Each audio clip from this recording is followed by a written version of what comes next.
June 28 വിശുദ്ധ ഇരണേയൂസ്. 2-ാം നൂറ്റാണ്ടിൽ ഫ്രാൻസിലെ ലയോണിലെ ബിഷപ്പായിരുന്ന വിശുദ്ധ ഇരണേയൂസ് സഭയിൽ പ്രചരിച്ച ജ്ഞാനവാദം എന്ന തെറ്റായ പ്രബോധനത്തെ ശക്തമായി പ്രതിരോധിച്ച വിശ്വാസവീരനാണ്.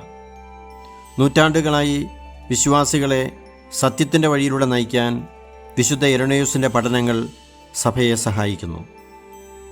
ക്രിസ്തുവർഷം 125 ജനിച്ച ഇരണേയൂസ് യേശുവിൻ്റെ ശിഷ്യനായ വിശുദ്ധ യോഹന്നാൻ്റെ പ്രിയ ശിഷ്യനും മെത്രാനുമായിരുന്ന വിശുദ്ധ പോളികാർപ്പിൽ നിന്നാണ് വിദ്യാഭ്യാസം നേടിയത്. പിൽക്കാലത്ത് വിശ്വാസികളെ സ്വാധീനിച്ച എല്ലാ തെറ്റായ പ്രബോധനങ്ങളെയും ഫലപ്രദമായി നേടുന്നതിന് കാരണമായ ദൈവശാസ്ത്രത്തിലെ അഗാധമായ പാണ്ഡിത്യം നേടുന്നതിന് വിശുദ്ധ പോളികാർപ്പിൻ്റെ ശിക്ഷണം ഇരണേയൂസിനെ സഹായിച്ചു. ഒരു വൈദികനായി അഭിഷേകം ചെയ്യപ്പെട്ട ഇരണേയൂസ് ഫ്രാൻസിലെ ലയോൺസിലേക്ക് മിഷണറിയായി അയക്കപ്പെട്ടു. ലയോൺസിലെ പ്രഥമ ബിഷപ്പായിരുന്ന വിശുദ്ധ പോത്തിനസിൻ്റെ കീഴിൽ അദ്ദേഹം ജോലി ചെയ്തു. അക്കാലത്തെ ലയോൺസിൽ മൊണ്ടാനിസം അല്ലെങ്കിൽ ജ്ഞാനവാദം എന്ന ഒരു അബദ്ധ പ്രബോധനം പ്രചരിച്ചിരുന്നു.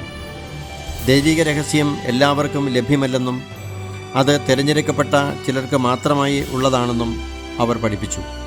ഇതിനെ പ്രതിരോധിക്കുന്നതിനെക്കുറിച്ച് മാർപ്പാപ്പായുമായി സംസാരിക്കുന്നതിനായി ലയോൺസിലെ സഭ ക്രിസ്തുവർഷം 177 ഇരണേയൂസിനെ റോമിലേക്ക് അയച്ചു.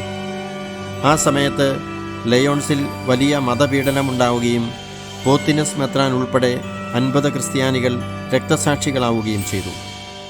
ലയോൺസിൽ തിരിച്ചെത്തിയ ഇരണേയൂസ് അവിടുത്തെ അടുത്ത മെത്രാനായി തിരഞ്ഞെടുക്കപ്പെട്ടു. തുടർന്ന് വന്ന 20 വർഷങ്ങൾ പീഡനങ്ങളില്ലാത്ത സമാധാനത്തിൻ്റെ നാളുകളായിരുന്നു. സുവിശേഷ പ്രചാരണത്തിൽ ഇരണേയൂസ് ശ്രദ്ധ കേന്ദ്രീകരിച്ചു. വിശുദ്ധ ഫെലിക്സ്, വിശുദ്ധ അച്ചല്ലേയൂസ്, വിശുദ്ധ ഫോർച്ചുണാത്തൂസ് എന്നിവരെ വാലൻസിലേക്കും വിശുദ്ധ ഫെറുത്തിയൂസ്, വിശുദ്ധ ഫെറോളയൂസ് എന്നിവരെ ബെസാൻസണിലേക്കും സുവിശേഷ വേലയ്ക്കായി അയച്ചത് ഇരണേയൂസ് മെത്രാനാണ്. സുവിശേഷ പ്രചരണം വ്യാപിച്ചതോടൊപ്പം തെറ്റായ പഠനങ്ങളും പ്രബോധനങ്ങളും വളർന്നു വന്നു. പുതിയതായി രൂപം കൊണ്ട വിശ്വാസ സമൂഹങ്ങളെ ശരിയായ വഴിയിലൂടെ നയിക്കാൻ ഏറ്റവുമധികം പാണ്ഡിത്യവും സ്വാധീനവുമുള്ള വ്യക്തിയായിരുന്നു ഇരണേയൂസ്. പാഷാണ്ഡതകളെ തിരുത്താനും ശരിയായ പഠനം പ്രചരിപ്പിക്കാനും അദ്ദേഹം 2 പ്രധാന ഗ്രന്ഥങ്ങൾ എഴുതി. പാഷാണ്ഡതകൾക്കെതിരെ, അപ്പസ്തോലിക പ്രബോധനങ്ങളുടെ അവതരണം എന്നിവയായിരുന്നു ആ പുസ്തകങ്ങൾ. കത്തോലിക്ക വിശ്വാസത്തിൻ്റെ ആദ്യത്തെ മതബോധനമായി ഇവ കണക്കാക്കപ്പെടുന്നു.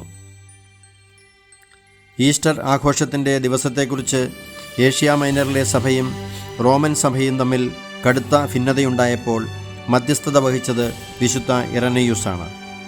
ആഴ്ചയിലെ ഏതു ദിവസമാണെങ്കിലും യഹൂദ കലണ്ടർ പ്രകാരമുള്ള നീസാൻ മാസം 14-ാം തീയതി ഈസ്റ്റർ ആഘോഷിക്കണമെന്ന് ഏഷ്യ മൈനറിലുള്ള സഭകൾ പറഞ്ഞപ്പോൾ ഈസ്റ്റർ ദിവസം ഒരു ഞായറാഴ്ചയായിരിക്കണമെന്ന് മാർപ്പാപ്പായും റോമൻ സഭയും നിർബന്ധം പിടിച്ചു. ഭിന്നത രൂക്ഷമായപ്പോൾ ഏഷ്യ മൈനറിലുള്ള സഭകളുമായുള്ള ബന്ധം വിച്ഛേദിക്കാൻ വിക്ടർ മൂന്നാമൻ മാർപ്പാപ്പ തീരുമാനിച്ചു. ഈ സമയത്ത് വിശുദ്ധ ഇരണേയൂസ് ഏഷ്യ മൈനറിലെ സഭകൾക്ക് വേണ്ടി മാർപ്പാപ്പയോട് സംസാരിക്കുകയും മാർപ്പാപ്പ തീരുമാനം മാറ്റുകയും ചെയ്തു. ദൈവശാസ്ത്ര രംഗത്ത് വിശുദ്ധ ഇരണേയൂസിൻ്റെ സംഭാവനകൾ ഇന്നും വിലമതിക്കപ്പെടുന്നു. ക്രിസ്തുവർഷം ഏകദേശം 202 വിശുദ്ധ ഇരണേയൂസ് മരിച്ചു. വിശുദ്ധ യോഹന്നാൻ്റെ നാമത്തിലുള്ള ദേവാലയത്തിൻ്റെ അൾത്താരയ്ക്ക് ചുവട്ടിൽ അദ്ദേഹത്തെ അടക്കം ചെയ്തു. പിന്നീട് ഈ ദേവാലയം വിശുദ്ധ ഇരണേയൂസിൻ്റെ ദേവാലയം എന്ന് അറിയപ്പെട്ടു.